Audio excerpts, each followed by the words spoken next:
Bonjour et bienvenue dans ce nouveau podcast. Aujourd'hui, nous allons vous raconter l'histoire de Benjamin Spencer.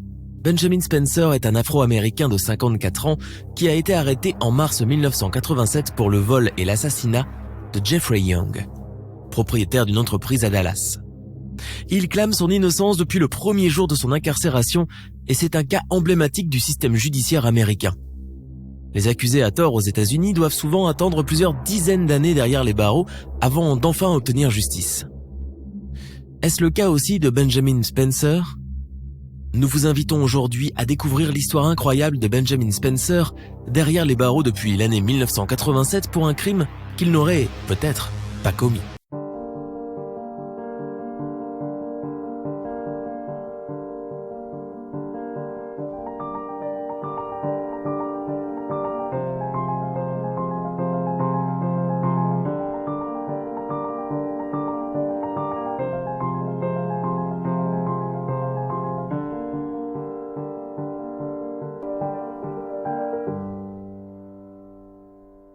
Le 22 mars 1987, Jeffrey Young, âgé de 33 ans, se rend à son bureau un dimanche soir au lieu de se détendre avec sa femme et ses 3 enfants.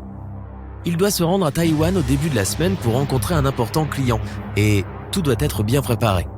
À 20h21, les caméras de sécurité montrent Young en train d'ouvrir la porte de l'immeuble. 25 minutes plus tard, il téléphone à Troy Johnson, un technicien informatique, car il ne comprend pas pourquoi son ordinateur ne marche pas. Troy l'informe que l'ordinateur est en maintenance. Un quart d'heure plus tard, Troy Johnson rappelle le bureau de Young.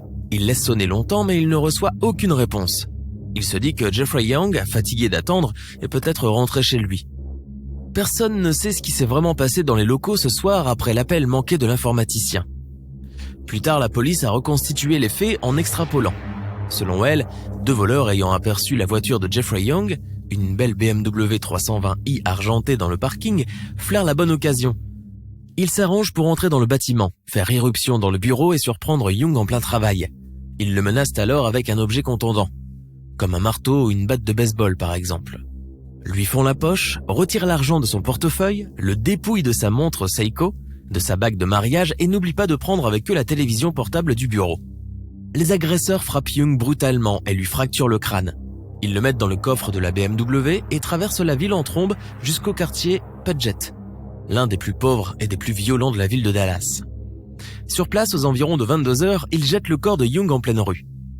Quelques mètres plus loin, ils se précipitent hors du véhicule. À l'arrivée des ambulanciers, appelés par les habitants du quartier, Young est toujours en vie mais il sera déclaré mort à 3h du matin. Lundi matin, les enquêteurs commencent par interroger les voisins qui auraient pu voir l'arrivée de la voiture et la fuite des 2 voleurs, mais les habitants de ce quartier, à majorité afro-américaine, se montrent peu coopératifs. Une certaine Gladys Oliver, âgée de 42 ans, ayant d'abord affirmé à la police n'avoir rien vu, comme la plupart de ses voisins, va appeler ensuite en cachette Crime Stoppers, une organisation qui fournit des informations anonymes à la police et qui offre des récompenses pour les informations qui mènent à une arrestation. Gladys leur dit qu'elle a des révélations à faire. Crime Stoppers l'informe qu'elle doit d'abord raconter ce qu'elle a vu à la police pour pouvoir recevoir sa récompense. Madame Gladys Oliver se rend donc immédiatement à la police et leur déclare qu'elle vient de soudainement retrouver la mémoire. Elle raconte alors que depuis la fenêtre de sa chambre, elle a vu un jeune homme sauter du siège du passager de la BMW et filer à toute vitesse, et un autre jeune homme, petit et trapu, sortir du côté du conducteur et se diriger vers le coffre. Elle connaît bien les 2 hommes car ils habitent le même quartier qu'elle. Le trapu s'appelle Robert Mitchell et l'autre, un ami de son fils, s'appelle Benjamin Spencer. 4 jours après le crime, la police arrête Benjamin Spencer. Benjamin Spencer a 22 ans en ce temps-là. Il travaille la nuit pour charger et décharger des camions. Nouvellement marié, il aime sa femme, Debra, qui en plus attend leur premier enfant. Mais le dimanche du meurtre de Jeffrey Young, le couple se dispute pour des broutilles. Debra se fâche et décide de se coucher tôt, alors que Benjamin, lui, tout aussi contrarié, préfère plutôt errer tout seul dans le quartier. Il s'acoquine avec Christy Williams, une jeune lycéenne du voisinage, et décide de se rendre à bord de la Thunderbird rouge de sa propre femme dans un parc voisin pour passer la nuit avec elle. La police perquisitionne la maison de Spencer et ne trouve aucun des objets volés. Elle ne trouve pas non plus l'arme du crime. Elle interroge un autre voisin du nom de Jimmy Cotton, désigné par le premier témoin Gladys Oliver. Ce dernier confirme les propos de Gladys et décrit la même séquence d'événements. Il ajoute qu'il a vu Spencer sauter par-dessus une clôture, séparant l'allée où la BMW a été trouvée, et courir dans l'allée. Il dit avoir ensuite vu Benjamin Spencer monter dans une Thunderbird rouge. Un autre témoin du quartier, Charles Stewart, va corroborer le récit de Cotton et de Gladys. Il y a donc désormais 3 témoins qui affirment que Benjamin Spencer a quelque chose à voir avec ce meurtre. Charles Stewart, Jimmy Cotton et Gladys Oliver. Mais Benjamin ne s'inquiète toujours pas. À son avis, puisque la police n'a trouvé aucune preuve matérielle le reliant au crime, pas d'empreinte digitale, pas d'arme du crime, pas de montre Seiko, d'alliance, de serviette ou de télévision portable, il est persuadé qu'il sera libéré d'ici quelques jours. Mais suite au dire des 3 témoins oculaires qui campent sur leur position, Benjamin Spencer est retenu en prison pour le meurtre de Jeffrey Young. Le procès de Spencer commence 7 mois après les faits, le 26 octobre 1987. La défense ne s'appuie que sur un témoignage, celui de Christy Williams, qui déclare avoir passé toute la nuit avec Spencer. Ce ne sera visiblement pas suffisant car à peine 4 jours après le début du procès, le jury va déclarer Spencer coupable de meurtre et le condamnera à 35 ans de prison. Mais l'avocat de la défense ayant découvert dans les dossiers du procureur un document indiquant que la cupide Gladys Oliver, le témoin clé de l'affaire, a reçu une récompense de Crime Stoppers, chose que le procureur a omis de divulguer, suggérant même à Gladys de le nier. Le juge se voit dans l'obligation d'accorder un nouveau procès à Spencer. Au deuxième procès, malgré les propositions de l'État et les conseils de son avocat, Benjamin Spencer ne veut toujours pas plaider coupable. Il se dit innocent et confiant dans l'injustice. Gladys, elle, malgré qu'elle ait omis de parler de la récompense, semble crédible par son attitude humble et sa façon d'être. Elle donne l'image d'une bonne maman afro-américaine, digne de confiance, et elle fait très bonne impression sur le jury. En plus, lors de ce deuxième procès, il y a un nouveau témoin, un prisonnier nommé Danny Edwards, qui s'est retrouvé pendant un moment dans la même cellule que Spencer, et il jure que Spencer lui a avoué le meurtre de Jeffrey Young. Il montre même au jury comment Spencer a saisi la victime par la cravate pour l'étouffer. Edwards affirme aussi que Spencer conduisait la BMW de la victime. Bizarre car les 3 témoins avaient tous déclaré que Spencer était le passager, pas le conducteur. De plus, la victime portait des vêtements de jogging et n'avait absolument pas de cravate. Les affirmations du prisonnier ne semblent donc avoir aucun sens, mais malgré l'incohérence de ces déclarations, il ruine définitivement toutes les chances de Spencer que le jury déclare coupable de vol qualifié et condamne à la prison à vie. Spencer est en prison pour le restant de ses jours, et il faut donc se résoudre et accepter son sort. Mais c'est quelque chose que Spencer n'arrive pas à faire. En janvier 1990, il demande de l'aide à Centurion Ministries, une organisation d'enquête et de défense pour les personnes condamnées à tort, car il n'arrive pas à se faire à l'idée qu'il va passer le restant de ses jours en prison. 14 ans plus tard, en 2004, Jim McCloskey, le fondateur de Centurion Ministries, encourage Spencer à déposer une requête afin d'obtenir l'annulation de sa condamnation sur la base de nouveaux éléments de preuve. Il vient de retrouver de nouveaux témoins, d'entendre des rétractations d'anciens témoins et de découvrir de nouvelles preuves qu'il considère comme disculpatoires. Il engage même Cheryl Watley, un ancien procureur fédéral, pour représenter Spencer. Et quand, en janvier 2007, Rick McNish, un ancien défenseur public, est nommé juge au tribunal de district du Texas, Jim McCloskey pense que c'est le moment propice pour représenter le dossier de Spencer.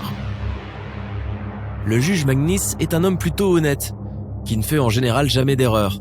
Il a bien vu que l'innocence de Spencer ne repose sur aucune preuve concrète et irréfutable comme l'ADN, et il prend la décision extraordinaire de fermer son tribunal pendant 1 semaine pour examiner les preuves. Lorsqu'il a terminé ses recherches, le juge McNish va accepter de tenir une audience sur les nouveaux éléments de preuve afin de déterminer si ces preuves méritent un nouveau procès. L'audience va débuter le 24 juillet 2007. Gladys Oliver, le témoin clé de l'époque, âgée maintenant de 62 ans, tient toujours bon, insistant sur le fait qu'elle a bien vu Spencer quitter la BMW. Mais le deuxième témoin, Jimmy Cotton, change de déclaration et affirme désormais qu'il n'a en réalité jamais vu le visage de l'homme qui avait fui la voiture. Il n'y a plus de troisième témoin car Charles Stewart a été tué dans les années 1990 à cause du trafic de drogue. Interrogé par le juge McNish, Danny Edwards, l'informateur de prison, se rétracte aussi, déclarant qu'en réalité, Spencer ne lui a jamais avoué le meurtre. L'avocat Cheryl Watley appelle aussi plusieurs nouveaux témoins dont Sandra Brackens, qui affirme avoir vu l'auteur du meurtre passer devant elle et que ce n'était pas Benjamin Spencer. l'équipe de défense initiale de Spencer ne l'a pas appelé à témoigner car elle était mineure à l'époque. Paul Mitchell, un spécialiste des sciences visuelles, est ensuite appelé à la barre. Il explique à la cour ce qui serait nécessaire pour identifier de manière positive une personne dans la nuit et conclut qu'aucun des 3 témoins n'aurait pu identifier l'homme qui quittait la BMW. L'avocat Cheryl Watley présente ensuite le cas de Michael Hubbard, âgé de 22 ans à l'époque des faits et voleur accompli, qui s'était vanté devant ses amis le soir du meurtre d'avoir volé une montre, une télévision portable, une alliance et de l'argent. Très étonnant car la police n'avait jamais divulgué les détails de ce qui a été volé à Young. Michael Hubbard a été reconnu coupable d'un autre vol qualifié, aggravé en 1987. 2 ans après sa libération conditionnelle en 1992, une série de vols violents terrorise Dallas. Toujours le même scénario. Un homme d'affaires quitte le bureau, le voleur l'attend en pleine nuit et le frappe au crâne avec une batte de baseball. Hubbard purge d'ailleurs une peine d'emprisonnement à perpétuité liée à l'un de ses assauts.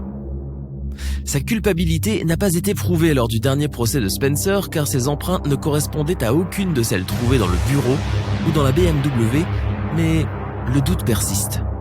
Le 28 mars 2008, le juge Magnis déclare que Spencer mérite un nouveau procès sur la base de son innocence réelle. Pourtant, la cour d'appel pénale trouve que les preuves ne sont pas assez suffisantes et que l'innocence de Spencer n'est basée que sur des hypothèses. Selon la cour, Spencer n'a pas à semer le doute sur le travail mal fait des enquêteurs mais doit plutôt prouver son innocence pour pouvoir sortir de prison. Cela fait maintenant plusieurs années que Spencer voit ses requêtes de libération conditionnelle annulées. Les juges et la famille de Jeffrey Young s'opposent à sa libération et il semble bien que si l'équipe de défense de Spencer n'a pas un jour l'incroyable chance de trouver l'ADN du véritable meurtrier, Spencer finira ses jours en prison, et ce, même si un juge l'a déclaré innocent. Nous sommes à la fin de notre émission du jour. N'hésitez pas à écouter les autres émissions du podcast et à prendre 5 secondes pour nous laisser un 5 étoiles sur iTunes. C'est vraiment très important pour nous. Vous pouvez aussi vous abonner pour ne pas rater les prochains épisodes et nous suivre sur Facebook pour nous en proposer de nouveaux. Merci et à bientôt.